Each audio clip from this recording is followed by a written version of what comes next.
But I guess I kind of just want to set that as like the foundation of why the Christian God can't exist, with those two main points: that if God is all powerful and all knowing, then at the moment that he created the universe, he knew all of the number of people who were going to, and I would say even before he created the universe, if he had a plan and he laid it out and he said, I'm going to create the universe in this way, he would immediately know the number of people who are going to heaven and hell. And if you are predestined, that means that there is no love from God. And if God does not give us love, or is not showing love, and it's not love in that situation because he's predestining us, then that means that he can't exist, because God, by definition, and according to the Bible, God is love, so therefore he cannot exist.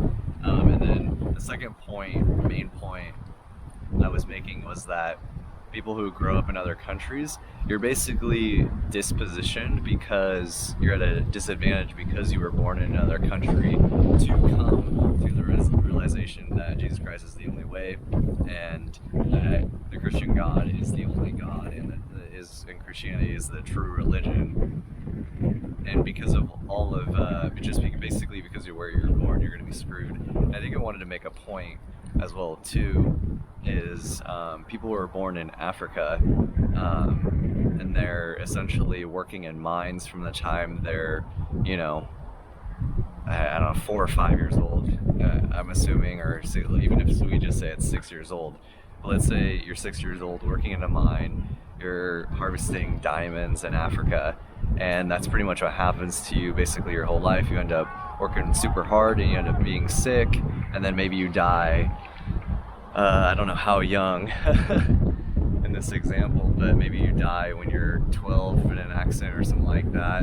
But you knew of Jesus because, well, I don't even know how you would know, because conditions like that are just terrible. But yeah, basically my point is that if you're born in a certain situation, then you're at an extreme disadvantage. And that's why I would say I'm extremely grateful to be in America, and I can't even imagine being pretty much anywhere else. Not that America's perfect or anything, which I guess that is another topic that I can discuss. But so those are like my two main points: creation idea and you being predestined, and then your location and the disadvantage that you essentially are put into when you're in another country. I guess there's like another point I wanted to make too about that. Oh yeah. So basically, talking about the percentage wise, if you are Christian, you follow a religion where at least 50% of the world is going to hell. And essentially, like I just explained, most of them don't have control over that. And I would say that that's best case scenario, and it's probably more like 80% of the world is going to hell. I guess you technically could not count the people who never hear of Jesus Christ, but the chance of that happening is, I feel, extremely low, right? Especially in today's day and age, and how many people are on the internet, even though I do think that there's a lot of people who don't use the internet. But I guess the third point that I can make real quick here as we're wrapping up this video is that another conclusion that kind of tilted me over the edge of, because I recently only kind of gave up on Christianity, like I would say probably 3 or 4 months ago. But I also realized that I was becoming very paranoid, and then I was realizing that pretty much everything around me was satanic. You have to understand, if you are a true follower of Christ and God, and everything separates you from Christ and God and distracts you because God's not number one, which I think is something that a lot of Christians have to deal with for themselves. But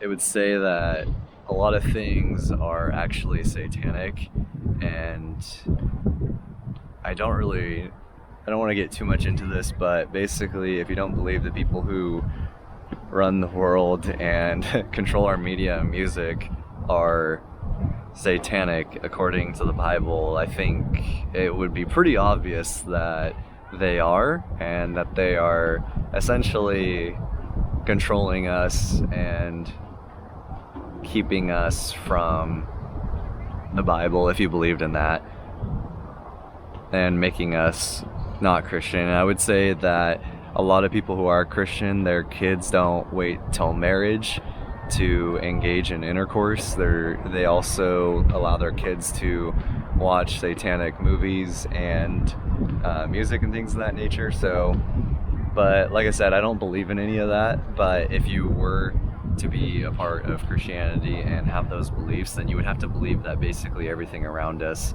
is satanic, and because it influences your children and yourself and keeps you away from God, and yeah, basically everything distracts you away from God. And I think the most important things probably in Christianity is God's supposed to be number one, right? And then your like family and such, which is fine. And I think a lot of people are probably good at keeping their family number one, which is how it should be in nature, and that's how it is naturally. But yeah, I don't really know if I need to go into too much detail on this topic. The question was that I want to know who also pieced together the Bible, and a lot of people who are Christian don't even know at what time period the people who, because I know at some point there's like the Dead Sea Scrolls and there's all these other writings and things like that, and they bring all those together in medieval times to create the modern Bible that we have now today, right? So why is it that most people don't even really know that? They don't know the time period exactly. I don't even know the time period, right? And there's a lot of people who don't know the names of the men who pieced together the modern day Bible, right? And fact checked between multiple sources on writings and things like that to confirm whether or not they had any kind of legitimacy to the Bible, things like that. Or any kind of legitimacy and like writing for or from God, right? So they decided what was going to go in there, and I don't know how much evidence they needed. Did they need confirmation from just two texts that said the same thing and had similar ideas to each other, or did they need 3 texts? Did they need 4 texts? Did they need 5? Did they need 10 confirmations from different sources and different people who were writing back then? And I would also like to say these are also perspectives from men and women who are writing this, most likely men, because yeah, women weren't allowed to have higher education to even be able to write, things like that. So most people back then were really uneducated. I think a lot of the people who did make writings on Jesus and God and things like that at that time, I think a lot of them actually were pretty educated.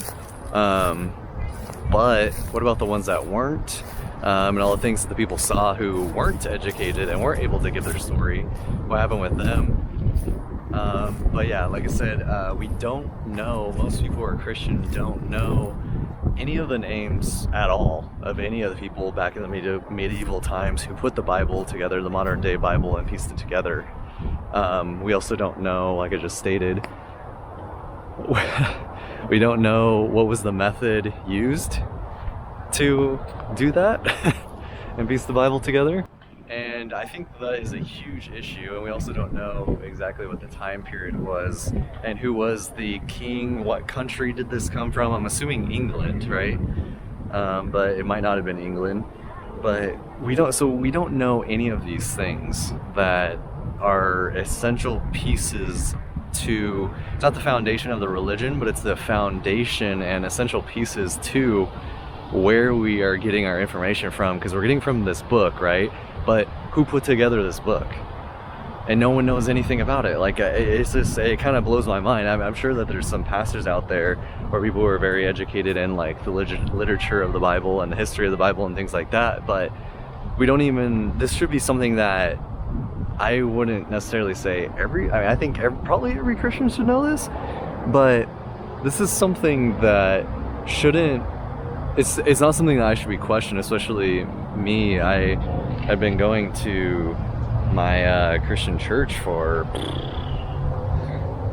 over 20 years. I mean, I'm trying to think, like 23 years, something like that. And I don't know any of the names. I don't know when the time period was. And to me, that is I think that's probably a red flag in its own. It's its own right? It's something that we should clearly be talking about and that we should clearly know about. And there's kind of not really any excuse for that, not knowing about things like that in religion that are so fundamental to the origin of the book, that you're getting everything that you're living your entire life and principles on. And something as important to a religion, especially if it's something that your family follows, I mean, that's a generational thing, right? That's something that is not really something that should just be brushed over or looked over and swept under the rug. It's something extremely important. So kind of want to leave you guys with that point and think about that. I think the point about who was the king also at the time is really important, because they decide what goes in the book. Probably, I would assume, some kind of influence, or the priests of the time hire, archbishop and whatever else. So I think following a man-made written text and a book that was pieced together by men is also another thing that, I mean, you kind of have to be comfortable with that, right? And for me personally, I'm not really comfortable with that, just relying on humans to make the right decision and to put everything correctly in a book for something that's so important and that a lot of people hold with strong values towards and so deeply too, So I think I had another point on that as well too, but I guess I'll just say that there are so many ways that I know too, like throughout history, many groups of people, like conquerors and things like that, also burned a lot of books that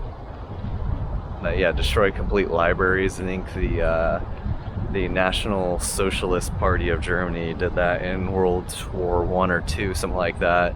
So there's something also to consider.